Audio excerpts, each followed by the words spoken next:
Okay, guys, segment 3. I was going to give you the thing on Maryland's turnover margin. Maryland's turnover margin is a +9, while our turnover margin this year is, and I'm getting that for you now. Let's see if I'll pull that up now. Here we go. Our turnover margin is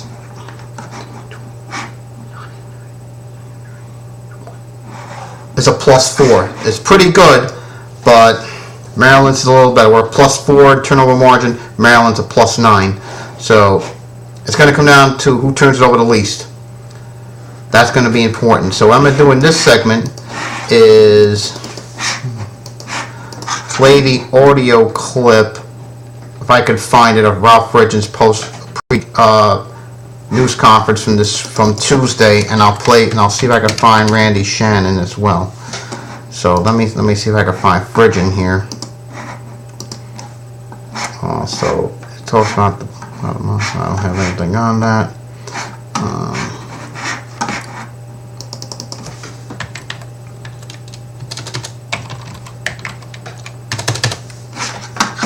Let me see if I can do that. If you have any questions in the chat, please go ahead and feel free to ask, because the room is open, by the way.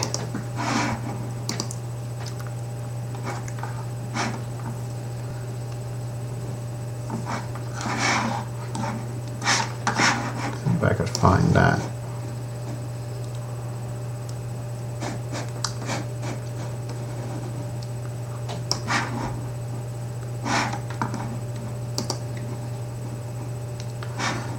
Let me see if I can play Fridge's press conference from Tuesday.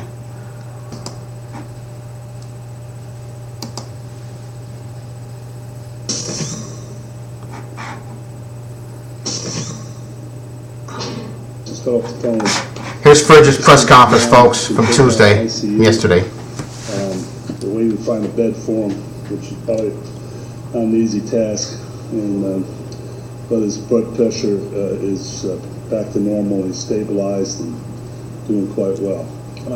My focus was definitely entirely on BC up until that point, and then when you worry about the well-being of a close friend, it definitely was a distraction. But then we kind of pulled ourselves back in and played for him. There's a lot of pressure, but for the most part, as a team. Now this is the BC. I have the wrong clip, folks. This is the. See if I have anything on BC. No, I don't have anything on that. This is some BC. I have the wrong press conference. Let me see if I can find that clip. So let me do this. Let me play Shannon's presser first while I do that. From QAM, yes, from QAM, Randy's presser yesterday regards to the game coming up against Maryland. So without further ado, I'm going to play Randy Shannon's presser from yesterday. So here we go.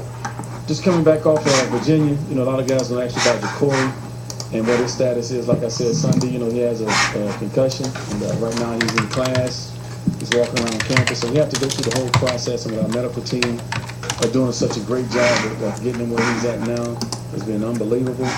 And it was like anything. He's got to go through the part of the lights and see if the sunlight affects him with headaches.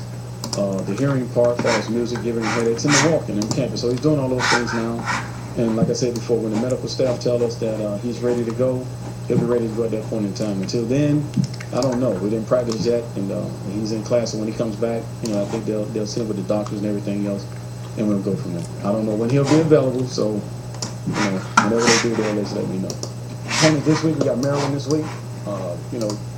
Team that has been on a roll. Last year they've changed a lot. They were, I think, 2-10. This year they're 6-2, doing a great job. And their side of the conference play, doing an unbelievable job of defense right now. They do a lot of blitzes, fellas. They come from left, they come from right, they run free safety blitz. They show free safety blitz and they come out and play cover 2. They show strong safety blitz and they come out and play 3 deep. So they got a defense that run 3-5-3, which is 3 down linemen, 5 linebackers, and 3 DBs. So you have to declare who is the hot guy, who's the down lineman and things like that. So we got to do a great job of recognizing what they're doing. And then I think with the But our offensive line, you know, being young at this point in time, they really going to have to step up. It's not going to be a Stephen Morris game, fellas. Let's make sure we understand that it's going to be a game of up front. The guys up front, our running backs and our experience on the outside have to do a great job for us to win this game. Stephen just have to manage the offense, do the things was asked of him, and make sure he execute those things. Offensively, you know, they're a team that run the football. They got some weapons. They got a receiver that's doing a nice job of catching the football.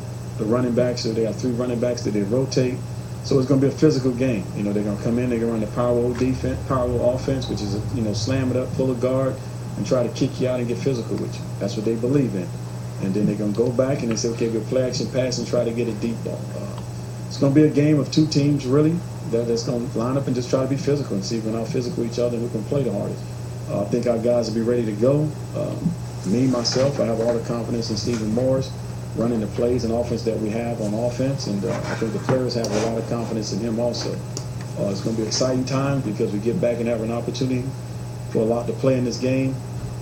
And when you watch this game, you know, it's homecoming. It's great. Its atmosphere will be fine. A lot of people say, well, the fans won't be there, but it's always homecoming is homecoming. You know, you're always going to have your 35, 45,000 people in the stands, and it'll be loud enough. It'll be a lot of crazy emotion going on. It'll be exciting. And I think those are things that homecoming is all about. There'll be a lot of things on campus this week.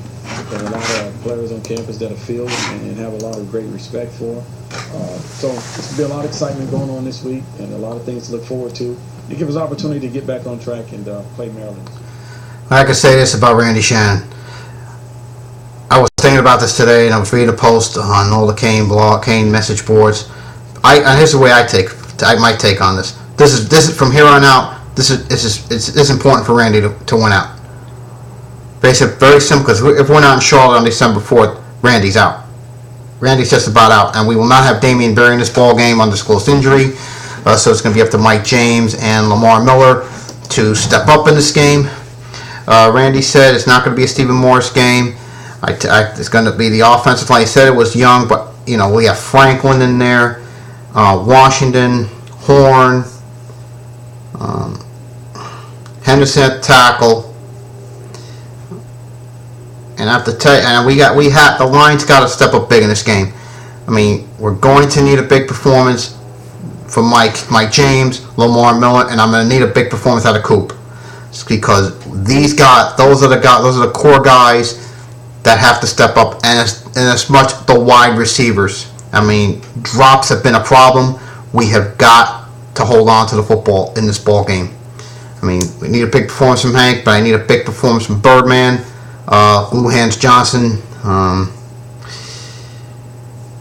the tight ends. Namely, can we get the tight end involved? I mean, can we please get Asante Cleveland the ball? That's going to be important because, like Randy said, they play 3-3-5, 3 down linemen, 5 backers, and 3 DBs. So it's going to be vital. We can get some matchups that we like, you know, with Bird, AJ, TB, and of course Hank, because you know they're going to focus on Hank. But I think the other guys are going to have to step up, and that's going to be important in this ball game. They must step up. So that's the way I'm looking at it right now. We have to come out strong in this game, and I have the transcript from Fridge's presser from yesterday, this conference call from yesterday. I'm going to play that in the final segment. So what I'm going to do, let me take a break now, and when I do that, I'll read some of what Fridge said yesterday in his conference call with ACC Media. So let me do that in the final segment. I'll be right back.